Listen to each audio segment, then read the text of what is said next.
ایک بزرگ تھے، ان پر اللہ تعالیٰ کی نعمتیں تھیں تو وہ بہت ڈرتے تھے اپنے دل میں کہ ایسا تو نہیں کہ میرے عملوں کا اجر دنیا میں ہی دے دیا جائے اور آخرت میں پہنچوں تو کہہ دیا جائے کہ اذہبتم طیباتکم فی حیاتکم الدنیا واستمتعتم بہا۔ تو جب نعمت ملتی وہ بڑا ڈرتے، جب نعمت ملتی بڑا گھبراتے، حتیٰ کہ دعا کرتے اللہ مجھے اور نہیں چاہیے دنیا میں، اور نہیں چاہیے۔ کئی مرتبہ دعا مانگی لیکن جتنا دعا مانگتے اتنا زیادہ ملتا، اتنا زیادہ ملتا۔ تو ایک مرتبہ یہ کہنے لگے اللہ جب میں آپ سے عرض کرتا ہوں کہ مجھے اور نہیں چاہیے، آپ مجھے کیوں نعمتوں سے نوازتے ہیں؟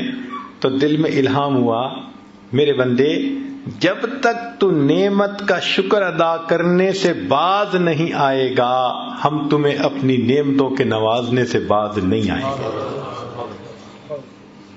تو نعمتوں کا شکر ادا کرتا رہتا ہے، ہم دیتے رہتے ہیں، تو رکے گا تو ہم رکیں گے نا۔ سبحان اللہ۔ تو یہ تو رسی ہمارے ہاتھ میں اللہ نے پکڑا دی، شکر ادا کرو، دیکھو نعمتیں کیسے بارش کی طرح تمہارے اوپر آتی ہیں۔ تو اللہ تعالی کی نعمتوں کا شکر ادا کرنا۔ دوسری بات فرمائی کہ بلا کی زینت صبر کرنے میں ہے۔ انسان کے اوپر مختلف حالات آتے ہیں، یہ زندگی خوشی اور غم سے مل کر بنی ہے، ایک ہی کام سب کو کرنا ہے، یعنی جینا ہے اور مرنا ہے۔ رہ گئی بات رنج و راحت کی، یہ فقط وقت کا گزرنا ہے۔ تو رنج و راحت یہ چلتا ہے زندگی بھر، کبھی یہ حال ہے کبھی وہ حال ہے۔ تو انسان کے اوپر اگر غم کا حال آ جائے، بلا آ جائے، تو بے صبری نہیں کرنی چاہیے، اس لیے کہ بے صبری کرنے سے وہ بلا ٹلتی تو ہے نہیں، جو ثواب ملنا ہوتا ہے بندہ اس ثواب سے بھی محروم کر دیا جاتا ہے۔ تو بلا کی زینت صبر کرنے میں ہے۔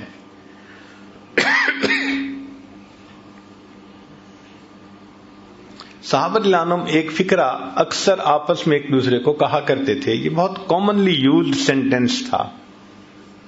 فرماتے تھے استقبال المصائب بالتجمل، کہ اگر مصیبتیں آئیں تو اچھے انداز سے ان کا استقبال کرو، جیسے مہمان کا استقبال کرتے ہو نا۔ اللہ اگر ایسے حالات بھیجے تو ان حالات کا بھی خوشی سے استقبال کرو۔ استقبال المصائب بالتجمل ومواجہۃ النعم بالتذلل۔ اور اللہ تعالیٰ اگر نعمتوں سے نوازے تو عاجزی سے ان نعمتوں کا استقبال کر۔ استقبال المصائب بالتجمل ومواجہۃ النعم بالتذلل۔ جب اللہ نعمتیں عطا کرے تو عاجزی اختیار کریں، اللہ بلا بھیجے تو اس کے اوپر اچھے انداز سے اس کا استقبال کریں۔ کیوں کہ یہ مصیبتیں آتی ہیں بسا اوقات ہمارے لیے فائدے مند بن کر۔ وہ کیسے؟ کہ انسان غافل ہو جاتا ہے، بھول جاتا ہے اپنے پروردگار کو، اللہ کے در سے دور چلا جاتا ہے، اور اللہ رب العزت نہیں چاہتے کہ میرے بندے مجھ سے دور جائیں، تو اللہ تعالیٰ پھر اس کی طرف پریشانیاں بھیجتے ہیں، مصیبتیں بھیجتے ہیں۔ جب پریشانی آتی ہے، مصیبت آتی ہے تو خدا یاد آتا ہے، پھر خدا کے گھر آتے ہیں۔ کاروبار میں اونچ نیچ ہو جائے، جو 5 نمازیں بھی نہیں پڑھتا تھا وہ اب بیٹھا ہوا تہجد بھی پڑھ رہا ہے، وہ اب تسبیح بھی کر رہا ہے، اور جی کاروبار میں کچھ پرابلم ہو گیا۔ تو مصیبتوں اور پریشانیوں میں آ کے انسان اللہ کی طرف رجوع کرتا ہے، تو اللہ تعالیٰ بس اوقات پریشانیاں بھیجتے ہیں بندے کو اپنے در کی طرف متوجہ کرنے کے لیے۔ پاک ہے وہ پروردگار، ذرا توجہ سے بات سنیے گا. پاک ہے وہ پروردگار جو اپنے غافل بندوں کو پریشانیوں کی رسیوں میں جکڑ جکڑ کر اپنے در کی طرف واپس کھینچ رہا ہوتا ہے. یاد رکھیں، خوشیاں سلاتی ہیں اور غم جگاتے ہیں. خوشیاں سلاتی ہیں اور غم اگر یہ غم نہ ہوتے پتہ نہیں ہم کس حال میں ہوتے. تو اللہ تعالیٰ یہ حالات چھوٹے موٹے بھیجتے رہتے ہیں کہ بندے ذرا متوجہ رہیں، غفلت میں نہ جانے پائیں. اس لیے اللہ والوں کا یہ دستور ہے کہ غم کے حال میں وہ زیادہ خوش ہوتے ہیں، نعمت کے حال میں ڈرتے گھبراتے ہیں.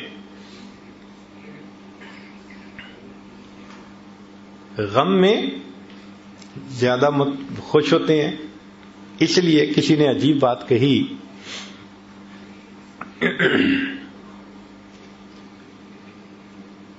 کہ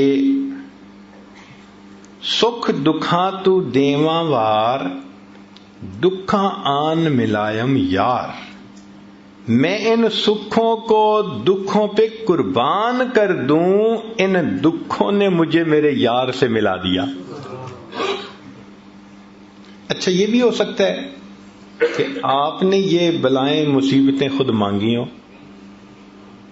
آپ حیران ہوں گے کہ بلائیں مصیبتیں تو کوئی نہیں مانگتا. ہو سکتا ہے ہم نے مانگی ہوں. وہ کیسے؟ متوجہ ہو ذرا. ہم نے دعا مانگی، اللہ قیامت کے دن اپنے حبیب صلی اللہ علیہ وسلم کے ہاتھوں حوض کوثر کا جام عطا فرما دینا، اور اللہ نے دعا قبول کر لی. مگر عمل تو ایسے ہیں نہیں. دعا قبول ہو گئی تو کیسے ملے گا وہ جام؟ تو پھر اللہ تعالیٰ ایسے بندے کی طرف کچھ چھوٹی پریشانیاں، کچھ مصیبتیں، کچھ حالات بھیج دیتے ہیں. اگر وہ بندہ ان حالات پہ صبر کرتا ہے، اس کو بہانہ بنا کر اللہ اس کو یہ نعمت عطا فرما دیتے ہیں. آپ نے دیکھا ہوگا کہ بچہ جب اپنے آپ کو گندا کر لیتا ہے تو ماں اس کو پھر دھوتی ہے، نہلاتی ہے. اب بچے کی رونے کی آوازیں آ رہی ہیں تو آپ پوچھیں بچہ کیوں رو رہا ہے؟ اس کی ماں کدھر ہے؟ جی ماں پاس ہی تو ہے. تو اس کو چپ کیوں نہیں کروا رہی؟ ماں ہی تو رلا رہی ہے. تو وہ کہے گا ماں تو بچے کو نہیں رلاتی. تو جواب ملے گا جی بچہ گندا ہو گیا تھا، وہ اس کو دھو کے اس کو محبت کی وجہ سے گندا نہیں دیکھ سکتی، وہ اس کو دھو کے صاف ستھرا کر کے سینے سے لگانا چاہتی ہے. اللہ تعالیٰ بھی اپنے بندوں کو گناہوں کی نجاست میں لچھڑا نہیں دیکھ سکتے. جب بندے ایسے کر بیٹھتے ہیں، فرمایا ما اصابکم من مصیبت فبما کسبت ایدیکم. ہاتھوں کی کمائی ہوتی ہے تو ہم پھر مصیبتیں بھیج کے میرے بندوں تمہیں پاک صاف کر لیتے ہیں تاکہ ہماری رحمت سے تمہیں حصہ نصیب ہو سکے. نعمت کی زینت شکر کے ادا کرنے میں اور بلا کی زینت صبر کرنے میں ہے. اور تیسری بات فرمائی کہ محسن کی زینت احسان کو نہ جتلانے میں ہے. اگر ہمیں کسی کے ساتھ بھلائی کرنے کا اللہ موقع عطا فرما دے تو ہمیں چاہیے کہ جتلائیں نہ. کیوں؟ نیکی کر دریا میں ڈال. اگر جتلا دیا تو وہ نیکی کا بدلہ مل گیا. فرمایا لا تبطلوا صدقاتکم بالمن والاذی. تم اگر صدقات بھی دیتے ہو تو ان کو احسان چڑھا کے ضائع مت کرو. ہمارے مشائخ دائیں ہاتھ سے اس طرح نیکی کرتے تھے کہ بائیں ہاتھ کو پتہ نہیں چلا کرتا تھا. اور آج ہمارا بالکل وہی حال ہے. ہم دائیں ہاتھ سے اس طرح گناہ کرتے ہیں کہ بائیں ہاتھ کو پتہ نہیں چلنے دیتے. تو جس طرح ہم گناہوں کو چھپا لیتے ہیں ہمارے مشائخ نیکیاں کر کے ان کو اس طرح چھپا لیا کرتے تھے. امام اعظم حنیفہ رحمۃ اللہ علیہ گرمی کے موسم میں سخت دھوپ کے اندر کھڑے ہیں، پسینہ آ رہا ہے.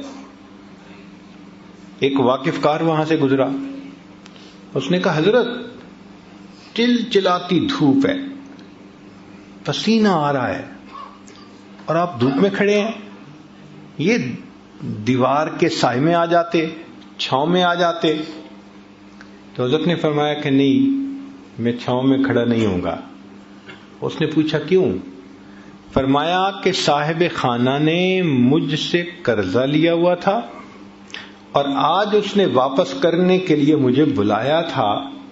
میں نے دروازہ کھٹکھٹایا ہے، دھوپ میں اس لیے کھڑا ہوں کہ اس قرضے کے بدلے اس کی دیوار کے سائے کا بھی فائدہ نہیں اٹھانا چاہتا، یہ بھی نہ سود بن جائے.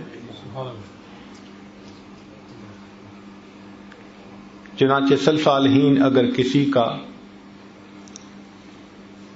بھلا کرنا چاہتے تھے، خدمت کرنا چاہتے تھے، تو رات کو ان کے دروازے کھول کے جو سامان ہوتا تھا ان کے گھر کے اندر ڈال کے اور اوپر پیغام دے دیتے تھے کہ یہ تمہارے لیے فلاں ہے. اور اس لیے ایسا کرتے تھے کہ یہ بھی پتہ نہ چلے کہ ہمارے ساتھ یہ بھلا کس بندے نے کیا ہے. چنانچہ سیدنا صدیق اکبر عنہ کا زمانہ خلافت ہے. عجیب واقعہ ہے. عمر عنہ ملنے کے لیے آئے تو دیکھا کہ وہاں پر ایک کاغذ پڑا ہوا ہے، جو بھی چمڑے کی کوئی چیز تھی، اور اس پر لوگوں کے نام لکھے ہوئے ہیں جو سینئر سٹیزن تھے، زیادہ بوڑھے تھے یا معذور لوگ تھے، ہینڈی کیپ تھے، اور ان کو خدمت کی ضرورت تھی. اور جس نے ان کی خدمت ذمے لی ان کا بھی نام آگے لکھا ہوا تھا. اس کی خدمت اس نے ذمے لے لی، اس کی اس نے لے لی، اس کی اس نے. ایک جگہ ایک بڑھیا کا نام لکھا ہوا تھا، آگے جگہ خالی تھی. تو عمر لانو نے اس بڑھیا کا نام بھی نوٹ کر لیا اور اس کا گلی، مکان، ایڈریس بھی نوٹ کر لیا اور کہا کہ بھائی اس کی خدمت میں کروں گا. اب بوڑھی عورت کی کیا خدمت کرنی ہوتی تھی کہ اس کے گھر میں جاتے تھے، جھاڑو دے دیتے تھے، برتن دھو دیتے تھے، باہر سے پانی بھر کے اس کو گھر میں پہنچا دیتے تھے. ان کاموں کے ہونے سے اس بڑھیا کو آسانی ہو جاتی تھی، وہ پردے میں رہ کے زندگی گزارے. عمر لانو نے فجر کی نماز پڑھی، بڑھیا کا دروازہ کھٹکھٹایا، پوچھا کون؟ اماں میں خدمت کے لیے حاضر ہوا ہوں. اس نے بھائی خدمت کرنے والا تو کوئی آیا تھا، وہ خدمت کر کے چلا گیا. اچھا ٹھیک ہے. اگلے دن فجر کی بجائے تہجد پڑھ کے آئے، دروازہ کھٹکھٹایا. اس نے پوچھا کون؟ اماں خدمت کرنے کے لیے آئے. بھائی خدمت کرنے والا تو آیا تھا، کر کے چلا گیا. اماں وہ کون تھا؟ نہ میں نے کبھی نام پوچھا، نہ اس نے کبھی نام بتایا. اماں اس کا قد کاٹ کیسا تھا، شکل کیسی تھی؟ بھائی وہ جب آتا تھا تو دروازے سے کہتا ہے پردہ کر لو، میں کمرے میں چلی جاتی ہوں. وہ سارے کام کر کے جاتے ہوئے بتا دیتا ہے جی پردہ ختم ہو گیا، دروازہ بند کر کے چلا جاتا ہے. آج تک میں نے اس کی شکل بھی نہیں دیکھی. عمر لانو بڑے حیران ہوئے، یہ کون جواں مرد ہے، خدمت بھی کرتا ہے تو ایسے کہ پتہ بھی نہیں چلنے دیتا، اور تہجد کے وقت خدمت ہو چکی. وہ بھی عمر بن الخطاب تھے. اب اگلے دن عشاء کی نماز پڑھ کے وہ آئے اور بڑھیا کے گھر کے قریب کسی جگہ اوٹ میں بیٹھ گئے کہ میں دیکھتا ہوں کون آتا ہے. فرماتے ہیں کہ جب رات گہری ہو گئی، پن ڈراپ سائلنس، ہاتھ بھی بندے کو نہیں دکھائی دیتا تھا، اتنا اندھیرا ہو گیا. اس وقت میں نے دیکھا کہ ایک آدمی آہستہ آہستہ چلتا ہوا اس بڑھیا کے گھر کے دروازے کے قریب پہنچ رہا ہے. تو میں اٹھا اور میں نے پوچھا من انتا، تو کون ہے؟ تو جواب میں امیر المومنین سیدنا صدیق اکبر لانو کی آواز آئی، میں ابو بکر ہوں۔ میں نے کہا امیر المومنین رات میں اس اندھیرے میں اس بڑھیا کی خدمت کرنے کے لیے آپ؟ کہتے ہیں کہ میں نے جب نوٹ کیا تو ان کے پاؤں میں جوتے نہیں تھے، ننگے پاؤں تھے۔ تو میں نے پوچھا کہ امیر المومنین آپ کے پاس جوتے ہیں نہیں یا آپ گھر اتار کے آئے؟ تو ابو بکر صدیق لانہ نے جواب دیا کہ عمر رات کا وقت ہے، لوگ سوئے ہوئے ہیں، میں نے اپنے جوتوں کو گھر اتار دیا کہ میرے چلنے کی آہٹ سے، جوتوں کی آہٹ سے کسی نیند والے بندے کی نیند میں خلل بھی نہ آئے۔ احسان کرتے تھے اس طرح کہ دوسرے کو پتہ نہیں چلنے دیتے تھے۔ بعد کے بزرگوں میں سے ایک بزرگ کا واقعہ سن لیجئے۔ عبداللہ ابن مبارک رحمۃ اللہ علیہ مشہور محدثین میں سے ہیں، اسماء الرجال کی کتب میں ان کو امیر المؤمنین فی الحدیث کے الفاظ بھی کہے گئے ہیں، اور یہ امام اعظم ابو حنیفہ رحمۃ اللہ علیہ کے خاص شاگردوں میں سے تھے۔ جب جاتے تھے تو امام احمد بن حنبل رحمۃ اللہ علیہ اپنی جگہ سے اٹھ کر ان کو اپنے مصلی پہ بٹھاتے تھے اور فرماتے تھے کہ مشرق اور مغرب کے عالم ہمارے پاس آ گئے۔ ایسی اللہ نے شان عطا کی تھی۔ ایک وقت میں 40,000 طلباء ان کے پاس بیٹھ کر حدیث مبارکہ پڑھا کرتے تھے، اتنے بڑے شیخ تھے۔ ان کا واقعہ ہے کہ جب وہ ایک شہر سے دوسرے شہر سفر کرتے تو درمیان میں ایک چھوٹا شہر تھا، وہاں رات گزارتے تھے، اور وہاں پر ایک موٹل تھا جہاں یہ کمرہ کرائے پہ لے لیتے اور رات گزار کے چلے جاتے۔ اس سرائے میں ایک نوجوان تھا جو کام کرتا تھا، اس کے ساتھ کچھ تعلق ہو گیا، مناسبت ہو گئی۔ ایک مرتبہ آئے تو پتہ چلا کہ وہ نوجوان نہیں ہے۔ پوچھا بھی وہ کہاں ہے؟ لوگوں نے کہا کہ حضرت اس کے اوپر تو ایک آفت آ گئی کہ اس نے کسی سے پیسے ادھار لیے تھے اور واپس کرنے کی ایک ڈیڈ لائن دی تھی، اور وہ اپنی ڈیڈ لائن پہ واپس نہیں کر سکا، اور اس بندے نے پولیس کو انفارم کر دیا، تو پولیس نے اس کو پکڑ کے جیل میں بند کر دیا کہ پیسے ادا ہوں گے تو تمہیں ریلیز کریں گے۔ تو وہ بیچارہ تو جیل میں ہے۔ اب عبداللہ ابن مبارک رحمۃ اللہ یہ سن کے خاموش ہو گئے۔ جب صبح ہوئی تو سیدھا پولیس چیف کے پاس اس کو جا کر ملے، بھائی ایک ایسا نوجوان آپ کے حوالات میں ہے۔ اس نے کہا ہے، وہ کیسے چھوٹ سکتا ہے؟ اس نے کہا سو سمپل کہ جن کے پیسے ادا ہونے ہیں وہ ادا ہو جائیں تو میں اس کو چھوڑ دوں گا۔ اس نے کہا کوئی اور ادا کر سکتا ہے؟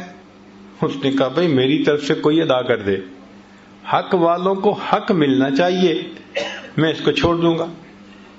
فرمانے لگے کہ اس کے پیسے میں ادا کرتا ہوں مگر ایک شرط کے ساتھ۔ اس نے کہا کون سی شرط؟ کہنے لگے کہ شرط یہ ہے کہ تم نے کسی پر میرا نام ظاہر نہیں کرنا۔ یہ احسان ہوتا ہے، پتہ بھی نہ چلنے دینا۔ چنانچہ عبداللہ ابن مبارک رحمۃ اللہ نے پیمنٹ کر دی اور چلے گئے اس شہر سے۔ بعد میں پولیس چیف نے اس نوجوان کو جب ریلیز کر دیا تو اس کو اتنا پتہ چلا بھائی کسی نے تمہارا قرض دے دیا ہے، کس نے دیا اس کا پتہ نہیں چلا۔ وہ نوجوان واپس آ گیا۔ اس کے بعد سال میں کئی مرتبہ آپ اسی جگہ گزرتے، قیام کرتے، وہ نوجوان آپ کو اپنا واقعہ سناتا، میں قید ہو گیا تھا، کسی نے قرضہ ادا کر دیا، پھر میں چھوٹا۔ حضرت خاموشی سے واقعہ سن لیتے تھے، پوری زندگی اس نوجوان کو یہ نہ بتایا کہ تمہارا قرضہ میں نے ادا کیا تھا۔ جب حضرت کی وفات ہوئی تو پھر پولیس چیف نے اس نوجوان کو ڈسکلوز کیا کہ تمہارا قرضہ عبداللہ ابن مبارک نے ادا کیا تھا. تو ہمارے اکابر احسان کر کے جتلاتے نہیں تھے، پتہ بھی نہیں چلنے دیتے تھے.